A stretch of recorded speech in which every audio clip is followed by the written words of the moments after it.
ठंड में सुबह 4 बजे दूध बेचने वाली गरीब सास बहू। कड़ाके की ठंड में तड़के सुबह 3 बजे सुधा और शांति गाय का दूध निकाल रही होती हैं। खूंटे में बंधी बच्चियां रंभा रही थी। माँ जी देखिए ना, बच्चियां कैसे छटपटा रही है। मैं अब इसको खूंटे से खोल दूं? थोड़ा सा और दूध दूह लेने दे बहू, वरना ग्राहकों को दूध कम पड़ जाएगा। चल अब खोल दे बछड़े को। शांति गाय का ताजा दूध डब्बे में भरकर साइकिल के दोनों तरफ टांग देती है और दोनों इतनी ठंड में सुबह सुबह 4 बजे जाने लगती हैं। सुरभि बिटिया, मैं और दादी दूध बेचने जा रहे हैं, पिताजी का ध्यान रखना। ठीक है माँ, जब तक तुम और दादी लौट कर नहीं आओगी मैं पिताजी का ख्याल रखूंगी। कुछ ही देर में दोनों सास बहू निकल जाती हैं। चारों तरफ कुहासा छाया था। कुछ देर में दोनों सास बहू साइकिल की घंटी बजाते हुए शहरी सोसाइटी में आती हैं। दूध ले लो, दूध, ताजा ताजा दूध ले लो। तभी अड़ोसी पड़ोसी सब बर्तन लेकर दूध लेने के लिए भीड़ लगा लेते हैं। अरे आंटी जी, पता है हम सब सोसाइटी वाले 3:45 बजे से दूध का इंतजार कर रहे हैं। जल्दी से मुझे 2.5 लीटर दूध दे दीजिए। हाँ शालिनी जी, ये लीजिए आपका 2.5 लीटर दूध। आंटी जी, मुझको तो आज 3 लीटर दूध चाहिए। वो आज मुझको गाजर का हलवा बनाना है तो उसमें दूध डालना है। और 2 लीटर दूध मुझको भी देना। जी जी देती हूँ। इसी प्रकार सब बढ़ चढ़कर दूध खरीदते हैं और खूब वाहवाही करते हैं। वैसे जो भी कहो, तुम दोनों सास बहू का दूध एकदम फ्रेश, ताजा, गाढ़ा होता है। 1 कप दूध में भी फर्स्ट क्लास चाय बनती है। अरे रोमा आंटी जी, पहले तो मेरा बेटा बंकू दूध पीने से कतराता था, मगर अब 2 ग्लास दूध भी पी जाता है। अमूल दूध से भी स्वाद और मिठास है इनके दूध में। मगर आंटी जी, आप दोनों सास बहू को इतनी ठंड में सुबह सुबह 4 बजे आने में मुश्किल होती होगी ना? बिटिया, अगर ठंड का मौसम देखेंगे तो पेट कैसे भरेगा? ये पापी पेट जो ना करवाए वो भी करवाता है। ये बोलते हुए शांति की आंखों में आंसू भर आते हैं। मगर आखिरकार दोनों गरीब सास बहू के सामने ऐसी भी क्या हालात पैदा हो गए होंगे जो उन्हें ऐसे कड़ाके की ठंड के मौसम में सुबह 4 बजे दूध बेचने इतना दूर आना पड़ता है। अच्छा अम्मा, सुधा, मैं दूध बेचने शहर जा रहा हूँ, सांझ तक लौट आऊंगा। अजी तुम्हें याद तो है ना, आज डेयरी वाले से दूध का दाम बढ़ाने की बात भी कर लेना। हाँ कर लूंगा। अच्छा चलता हूँ। कुछ देर में गोपाल शहरी बाजार के दूध डेयरी पर पहुंच जाता है। चारों तरफ हाई फाई लोगों की सोसाइटी बसी हुई है। मालिक, दूध ले आया। अरे चल जल्दी से अंदर रखवा दे, सोसाइटी वाले आते ही होंगे। गोपाल दूध अंदर ले आता है और हिचकिचाते हुए दाम बढ़ाने की बातचीत करता है। मालिक, आप तो जानते हैं मैं बिना पानी के मिलावट के एकदम ताज़ा गाढ़ा गाय का दूध आपको देता हूँ। इसमें गाय को दाना पानी, चोकर, भूसा भी खरीद कर खिलाना पड़ता है। तो कम से कम आप दूध के बदले 40 रुपए का रेट दीजिए। हाँ ठीक है दे दूंगा। ये बोलते हुए लालची मालिक दूध में सोयाबीन का तेल और डबल पानी मिला देता है। डेयरी वाले की घपलेबाजी देखकर गोपाल कहता है, मालिक, आप ये बिल्कुल भी सही नहीं कर रहे हैं। आप ये मिलावटी दूध भोले भाले ग्राहकों को बेचकर उनके साथ सरासर धोखाधड़ी कर रहे हैं। इसे पीकर बड़े बच्चों की तबीयत खराब होगी। अरे मंद बुद्धि, इन बेवकूफ सोसाइटी वालों को क्या पता चलता है? तेल लेने गए सब, तू अपना फायदा देख बस। नहीं मालिक, मुझको ईमानदारी की 1 रोटी मंजूर है। गरीब जरूर हूं लेकिन खुददार ही। ये घोटाला और घपलेबाजी की कमाई मुझे नहीं चाहिए। कुछ देर में सोसाइटी के लोग डेयरी पर दूध लेने आ जाते हैं। लालची दूध वाला चिकनी चुपड़ी बातों से ग्राहकों को ठगता है। आओ आओ तिवारी जी, बिल्कुल अभी अभी ताजा ताजा दूध आया है। कितना दे दूं? 1 लीटर कर दो बस। कल मेरी मिसेज डेयरी से जो दूध लेकर गई थी, दूध फट गया। कहीं बासी दूध तो नहीं बेच रहे तुम भाई? अरे अजय, कैसी बातें कर रहे हो तिवारी जी? बासी दूध का सवाल ही पैदा नहीं होता। डेली ताजा गाढ़ा दूध बेचता हूँ। शुद्धता और गुणवत्ता की पूरी गारंटी है।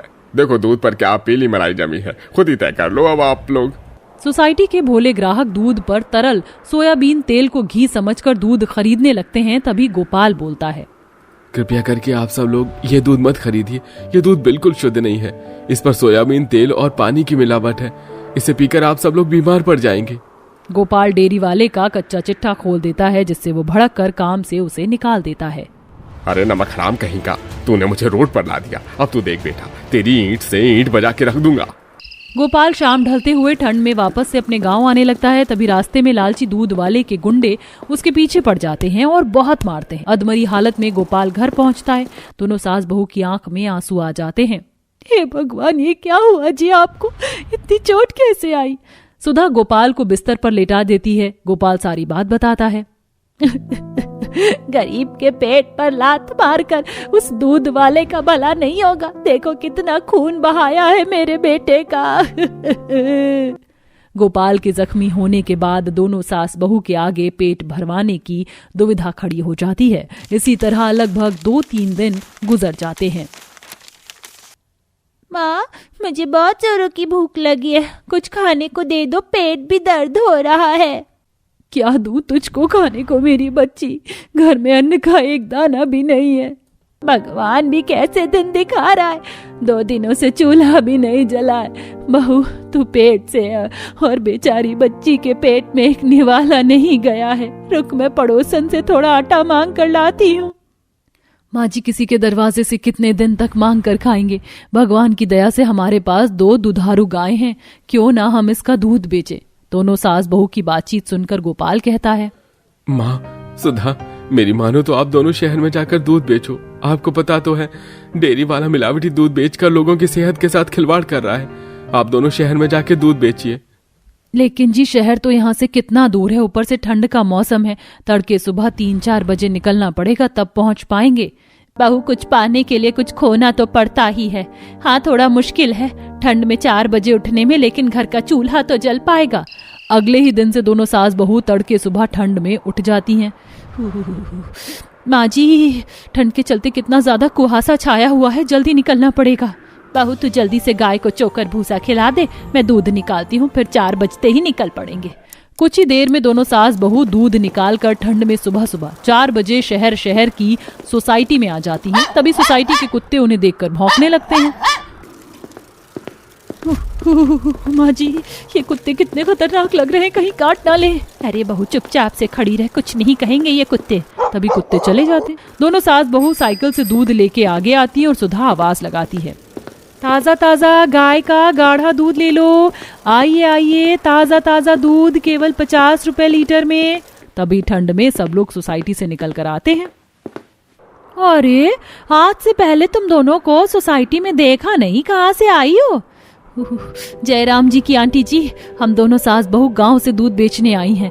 मैं गोपाल की पत्नी हूँ जो डेयरी में दूध सप्लाई करते थे। उन्होंने बताया आप लोगों को दूध की आवश्यकता है। हाँ, वो क्या है ना, हम सबके पति सर्विस वाले हैं। इतनी ठंड में सुबह सुबह डेयरी नहीं खुलती और दूध भी मिलावट वाला मिलता है। तो फिलहाल तुम आज के लिए 1 लीटर दूध दो, अगर पसंद आया तो कल से ज्यादा लेंगे।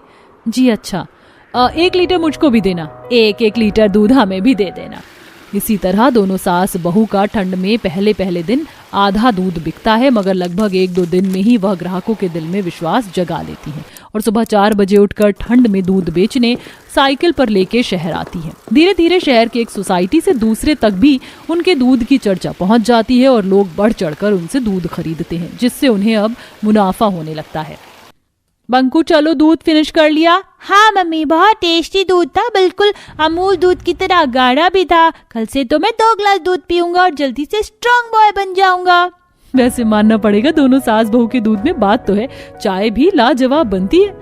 इसी तरह से दोनों सास बहू की ठंड में दूध की बिक्री बढ़ती जाती है और वह सफलता हासिल करती हैं।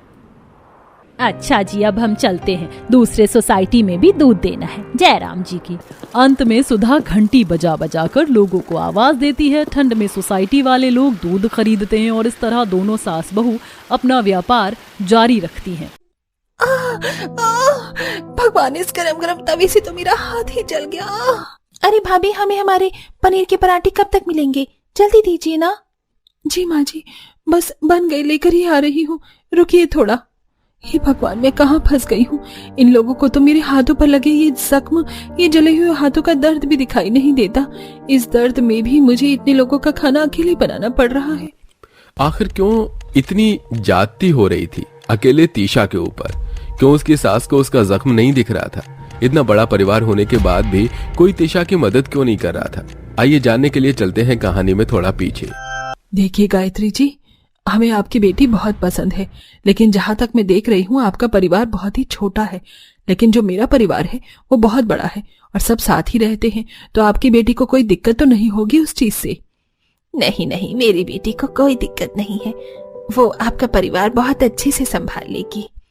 चलिए, फिर तो बहुत अच्छी बात है। फिर तो एक अच्छा सा मुहूर्त निकालकर शादी की तैयारी शुरू करते हैं। देखते ही देखते अब तिशा की शादी पूरे विधि विधान के साथ सुमित्रा के छोटे बेटे योगेश से हो जाती है। आजा बहू, घर के अंदर आजा। मैं तो बहुत ज्यादा थक गई हूँ, आप भी आराम कर लीजिए। अच्छा सुनिए, वैसे मुझे ये भी पूछना था कि ये जो इतने सारे लोग हैं, ये लोग कब यहाँ से जाएंगे? किसकी बात कर रही हो तिशा तुम? ऑलमोस्ट तो सब लोग चले गए हैं, कोई रुका नहीं शादी के बाद। अरे ये जो 8-10 लोग खड़े हैं यहाँ पर, मैं उनकी बात कर रही हूँ। अरे रे, धीरे बोलो तिशा, ये कोई बाहर वाले लोग नहीं हैं, ये तो तुम्हारे ससुराल वाले हैं। ये तीनों तुम्हारी जेठानी हैं और ये मेरे तीनों बड़े भैया, और ये 2 तुम्हारी प्यारी नंदें। हमारी ये जॉइंट फैमिली है तिशा। ये तुम्हारी जॉइंट फैमिली है या जॉइंट सिला है? भगवान, इतने सारे लोगों का काम लगता है मुझे अकेले ही करना पड़ेगा। अगले दिन तिशा अपनी पहली रसोई में। माँ जी, मैं क्या सोच रही हूँ कि पहली रसोई में दाल मखनी और पूरी रायता बना दूं, ये ठीक रहेगा क्या? क्या? नहीं नहीं बहू, मैं ये सब नहीं खाती। हमारे यहाँ तो सब पनीर के पराठे ही खाते हैं। बस इतनी सी बात, मैं अभी बना देती हूँ माँ जी। क्या आप लोग पनीर के पराठे खाने की बात कर रहे हैं क्या? मुझे भी खाने हैं तीखे पनीर के पराठे, पूरे 10 पराठे खाऊंगी मैं। बहू मेरे लिए भी बना देना, क्योंकि मेरे में पनीर थोड़ा कम रखना, क्योंकि मुझे पनीर से गैस बन जाती है। भाभी मेरे लिए भी पनीर पराठा बनाना। ठीक है, मैं जाती हूँ रसोई में, अभी बनाना शुरू करती हूँ। बाप रे बाप, मुझे तो लगता है कम से कम मुझे 100 पनीर के पराठे बनाने पड़ेंगे, अकेले ही अपने ससुराल वालों के लिए। अब दिशा कई तरह से पनीर को भून के रख लेती है। किसी में नमक कम, किसी में मिर्ची ज्यादा, तो किसी में मिर्ची कम। पनीर देखते ही देखते दिशा को 2 से 3 घंटे पनीर भूनने में ही लग जाते हैं। कुछ देर बाद दिशा डाइनिंग टेबल पर 100 तरह के पनीर पराठे सर्व करती है। ये क्या भाभी, मैंने आपको कहा था ना कि मुझे तीखे पनीर पराठे खाने हैं। अरे बहू, मैंने तुझे कहा था ना कि मेरे में मिर्ची कम रखियो। मुझे तो समझ में ही नहीं आ रहा है कि तूने कौन से पराठे किसके लिए बनाए हैं। वो बाजी, सबके लिए अलग अलग पनीर के पराठे थे। किसी में नमक ज्यादा, किसी में मिर्ची कम, तो किसी में पनीर कम। तो शायद सबके पराठे इधर उधर हो गए हैं, लेकिन मैंने सबकी पसंद के ही बनाए हैं। तो अब क्या हम लोग सारे पराठे में से अपना अपना पराठा ढूंढ ढूंढ कर खाएं? सारे पराठे पनीर के ही हैं। पता कैसे चलेगा कि किसमें कम मसाला है और किसमें ज्यादा? अब एक काम कर, जा इन पनीर के पराठों को कुत्तों को दे दे और अब दोबारा से हमारे लिए 100 पनीर के पराठे बना, और इस बार सबके लिए अलग अलग बना कर रखना, एक साथ मत रखना। तिशा डाइनिंग टेबल पर 100 पनीर के पराठे रखती है। हे भगवान, अब फिर से मुझे ये 100 पनीर के पराठे बनाने पड़ेंगे। भगवान, इस गरम गरम तवे से तो मेरा हाथ ही जल गया। अरे बहू, कब तक बनेंगे तेरे पराठे? भूख से जान निकलती जा रही है। 4 से 5 घंटे हो गए हैं और अब तक एक पराठा नहीं आया बनकर। लाई माँ जी। तिशा डाइनिंग टेबल पर 100 पनीर के पराठे रखती है। ये लीजिए माँ जी, ये आपके कम मसाले वाले पनीर पराठा। ये लीजिए जेठानी जी, आपका ज्यादा मसाले वाला पनीर पराठा, और पापा जी आपका कम पनीर वाला पराठा। सभी लोग पनीर का पराठा खाना शुरू करते हैं। देवरानी जी, आप बनाया आपने मेरी मनपसंद का मसालेदार पनीर पराठा। रात में तिशा अपने पति के साथ सोई हुई। सुनिए जी, मैं बहुत ज्यादा थक जाती हूँ अकेले इतना सारा पराठा बनाते बनाते, और ये सब लोग पनीर पराठे के सिवा कुछ खाते भी नहीं है। रोज रोज 100 पनीर के पराठा बनाना कोई मामूली बात नहीं है, और यहाँ पर कोई मेरी मदद भी नहीं कराता। अरे तो क्या हो गया, तुम कोई छोटी बच्ची थोड़े ना हो जो बना नहीं पाओगी। शादी हो गई है तुम्हारी, परिवार संभालना कब सीखोगी? चलो अब आराम कर लो। अगले दिन सुबह। देवरानी जी, हमारे पनीर पराठे कब तक मिल जाएंगे? हमारे नाश्ते का वक्त निकला जा रहा है। बस जेठानी जी, अभी लेकर आई। तिशा अब जल्दी जल्दी 100 पनीर के पराठे बना रही होती है, लेकिन तिशा जैसे ही पनीर के पराठों को तेल में सेकती है कि वैसे ही गरम गरम तेल उसके हाथों पर गिर जाता है। माँ, ये गरम गरम तेल मेरे हाथों पर गिर चुका है। अब कैसे बनाऊं मैं ये पनीर के 100 पराठे? क्या हुआ देवरानी जी, अभी तक आपके पनीर के 100 पराठे बने नहीं क्या? माँ जी कब से इंतजार कर रही हैं। दीदी, मेरे दोनों हाथ अभी अभी गरम तेल से जल गए हैं और मैं ये 100 पनीर पराठे बना भी नहीं पा रही हूँ। आप तीनों मेरी थोड़ी सी मदद कर दीजिए ना। अरे हम क्यों करें तुम्हारी मदद? जब हम भी नई नई शादी करके आए थे तो हमने भी ऐसे ही 100 पनीर के पराठे बनाए थे और हमारी किसी ने कोई मदद नहीं की थी। अब आप छोटी देवरानी जी हैं तो अब आप बनाइए, हम लोगों की ड्यूटी रसोई में खत्म। इतने बड़े परिवार में अब तिशा कहीं मदद करने वाला कोई नहीं था। अब जैसे तैसे अपने जले हुए हाथों से ही 100 पनीर के पराठे बनाकर डाइनिंग टेबल पर सबके लिए सर्व करती है। सभी लोग पराठों का आनंद लेते हैं, लेकिन उसके जले हाथों के दर्द को कोई ध्यान नहीं देता। अब ऐसे ही तिशा रोज रोज 100 अलग अलग तरह के पनीर पराठे बनाकर बहुत ज्यादा परेशान हो चुकी थी। अब कभी उसका हाथ जलता तो कभी गरम गरम तेल के छींटे उसके ऊपर पड़ जाते, और कभी कभी बहुत ज्यादा गर्मी लगने की वजह से पूरे शरीर पर लाल लाल रैशेस हो जाते हैं। ऐसे ही एक दिन, अरे बहू, क्या हुआ तुझे? ये सुबह सुबह उल्टियां क्यों हो रही हैं? रुक, अब योगेश को बोलती हूँ तुझे अस्पताल लेकर जाए। तिशा की बिगड़ती तबीयत देखकर योगेश फौरन उसे अस्पताल लेकर जाता है। मैंने कुछ दवाइयां दे दी हैं, बाकी ध्यान रखना है कि ये बहुत ज्यादा गर्म जगह पर ना रहे जहां का टेम्परेचर बहुत ज्यादा हिट करता हो, और कुछ मेडिसिन दी हैं वो उन्हें टाइम से दे देना। तिशा दवाइयां खाकर अपने रूम में आराम कर रही होती है, तभी सुमित्रा वहां पर आकर, अरे अभी तक सो रही है? डॉक्टर के पास से आए हुए 2 घंटे हो गए हैं। उठ, चल सबके लिए पराठे बना दे पनीर के, सबको भूख लग रही है। माँ जी, मेरी तबीयत थोड़ी ठीक नहीं लग रही है। पेट में भी उल्टी करने की वजह से बहुत दर्द हो रहा है। आज मेरे से काम नहीं हो पाएगा। अच्छा, बहाना बना रही है बीमारी का।